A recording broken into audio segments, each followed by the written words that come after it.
We are at Atlanta Collecticon. The reason I came here is because I really want to see if there's any potential for Yu-Gi-Oh at all.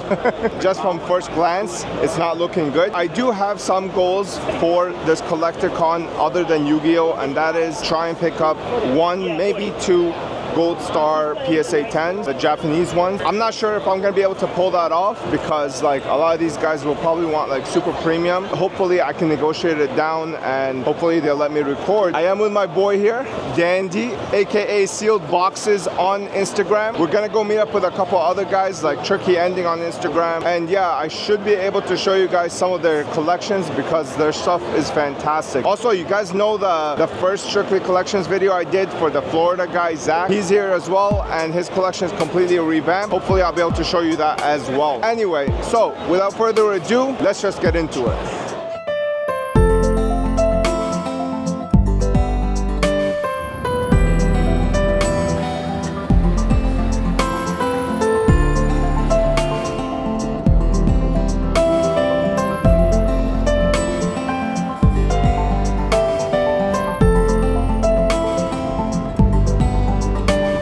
So we are in the show now. We start off with PSA booth. Right next to the PSA booth, there is a card-rich kind of like booth here. This is probably one of the biggest ones. Let's go through the cards real quick. So we have some modern Pokemon. I mean, most of this is gonna be a modern Pokemon, bro, because like that shit is more liquid than stocks, man. It's crazy. So much modern Pokemon here. Some full arts. These are really cool. Primal Form, Palkia. I showed those off in my binder video. Some more modern stuff.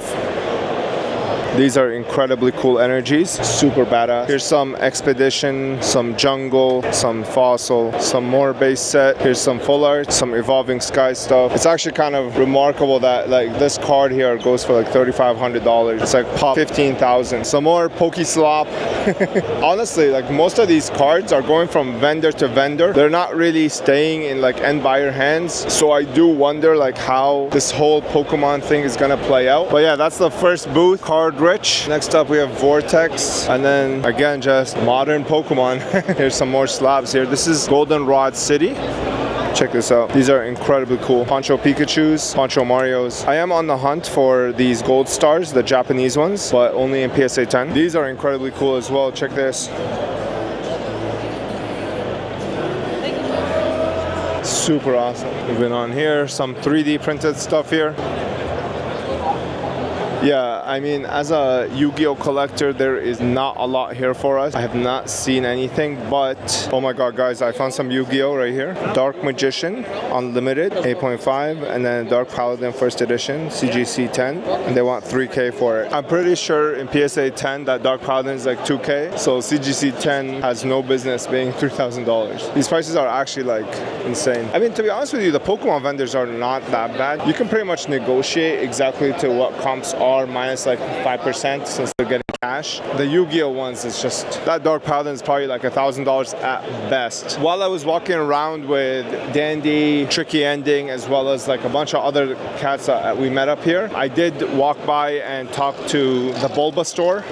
The guy is incredibly nice guy. We had a chat about Cyber Dragon. He learned a little bit about English. He saw a little bit of ARS and stuff like that. He actually wanted to buy the side job, but there's no comps. And because I know he's a vendor and stuff, I told him exactly like what I paid for the card. I paid $4,100. I told him I was asking $45. I personally think the card is actually worth $4,500. I wasn't trying to gouge him or anything. The reason that I paid $41 was like I got a good deal in my opinion. But yeah, he decided not to go for it, and I totally understand. I mean, if there's no sales data, it's hard to pay, you know, $4,500. Like, he can put a lot of inventory in the store for that. So I totally understood, and it didn't work out, but his inventory is amazing. He actually had a Play Vaporeon that I wanted to pick up, but it was just a little over my price range. Like, I wanted to pay like 2K for it, and he wanted like 26. But yeah, hopefully he doesn't cut me out of his video.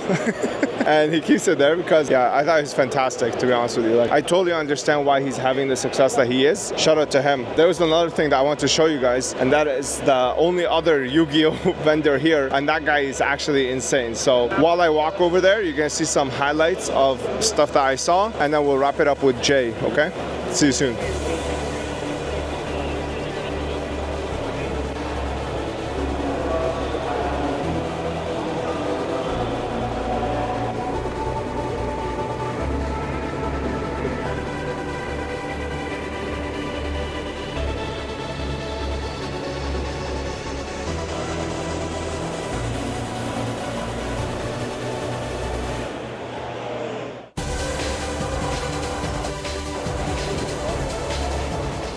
So we are with Trader J's Yu-Gi-Oh card binder, and I just want to show you guys this like unique presentation. So we have like ultimate rares here, some first edition Golem right there, Battle Faders first editions, Breakers, TPs, BLSs, yeah, some Buster Blader first edition there, Caius ultimate rare. This is like $700 card, 3 Chaos Turbo Pack, first edition Chaos Emperor Dragon, Cyber Drags right here, some Cyber Jars, Cyber Dark Horns. This is like $100 a card, Dandelion $100 each, probably like 200 actually. We have Armed Dragon ultimate rare. This is like $500. Oh yeah, there's another one right there. We have Dark Lucius, Dark Grapher first edition up there. Yeah, Debris Dragon. This is like $100. There's 6 different. This is like $600 right here. The Koichi probably like $100 right there. Dasher probably like 50. Diamond Dude, this is probably like $100. Don Zalug like $50. Veilers right here. These are first edition. These are probably like 300, 400 each. Oh, that's a Euro Bubble Man. Some first edition Exodia Necros, probably like $100 each. Fallen of Valbaz. I don't know what these go for, but I'm pretty sure it's probably a little bit. Yeah, and then we have Glow Up Bulbs, that's like 100 each. Spies is like 200, 300 a pop. Like this is just insane. Commandant, this is like 150. Horuses, these are probably like $50 a pop. Ill Blood we have here. Injection Fairy Lily first edition. Judgment Dragon Ultimate Rare, Secret Rare. And then we have nothing really here. Kashtira Fenrir probably is money there. It's probably like $50. Lava Golems first editions. CP Moths, these are like 200 a pop. Morphing Jar TP1, TP2 sorry. Max C's, these are like 300-400 a pop. Plague Spreaders, these are like probably like 100 a pop. We have Cyframe Gammas Collectors. Like this is insane. We have Ryza here, Red Eyes Wyvern, Sky Scourge, Spirit Reaper is like 300. Thunder King Ryos right here. 2 secret rares. Tier Limits right there. Tragodias. Tsukis. Treeborn Frogs. Thunder Kings. All ultis. Like what is this? Like this is ridiculous. Vanity's Fiends. We have Water Enchantress of the Temple here. QCRs as well as ultis. Wing Karibos, ultis. Yaras, first editions. Ubels, first editions. Like this is just insane. This is a card he got scammed on. I'm gonna do a video specifically on this because it's like a pretty rampant scam that's been happening recently. Starlight Exodia pieces, Dark Bolters max rarity. Card. Yeah, Dark Blade of the Dragon Knight, also max rarity. Draco Ikestes, Dark Paladin first edition. 2 Alti Air Neos, 2 Alti Dark Neos, 2 Flame Wingmans, one's fake. Oh no, actually they're both fake. Gatling Dragons, these are like probably like $200, 150. This is probably like all 90 each, 200, 200, 200, 200. Ridiculous. This is like 200 Herculinos. This is like $300 a pop, $100 each. $100 each. These are 100 each. These are like 200 each, 100 each, something like that. Black Rose Dragon, Ultimate Rare, first edition. Chaos Goddess, 3 Colossal Fighters. This is like 150 each. Shein, this is like $200. Like what is happening? How could someone have this much value in like a non-binder just literally tossed in their bag? Yeah, that's just crazy.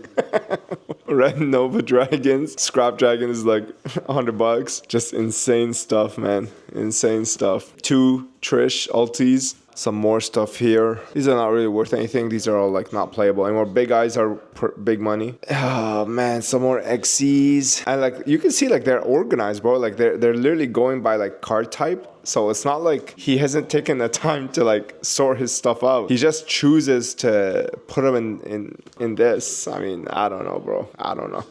Yeah, like this whole page right here is probably like $2,000. And then we have the Ghost Rares. This is actually insane. 4 Honest, 4 Galaxy Eyes. Wow. 6 Rainbow Dragons. We have Red Dragon Archfiends, Draco Knight Kestes, Rainbow Dragons, Rainbow Neo, sorry.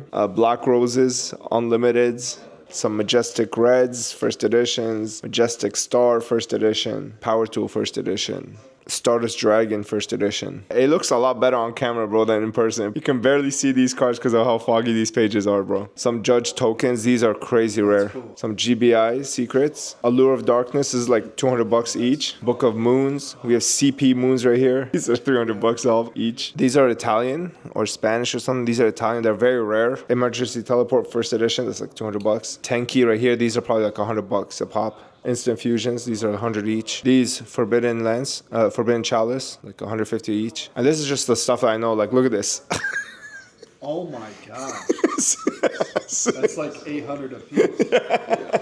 MSTs, Alties, Necro Valleys, Alties, Pot of Duality, Alties, Jesus, Raigeki, Alties, Pot of Greed, Scapegoat, Alties, Super Polys, Alties. This is probably like max rare. This is like $100 a card right here. CP, Wave Motion Cannons. These are sick. Yeah, these are like 100 each. I love this card. I love Covering Fire. Fresh cards, first editions, Alties, gold rare as well. D Prison. This is WC, max rarity. Oh, also Gotham's Emergency Call, max rarity. Infinites, Alties. Some Alties here.